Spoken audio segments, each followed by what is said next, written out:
आणि चंद्रकांत पाटलांनी काही दिवसांपूर्वी एक वक्तव्य केलं होतं की शरद पवारांना बारामतीमधनं संपवणार।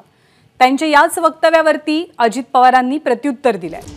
जी व्यक्ती निवडणुकीसाठी उभीच नाहीये त्यांना पराभूत करणं असं बोलणं योग्य नाही, अशी प्रतिक्रिया अजित पवारांनी दिली आहे।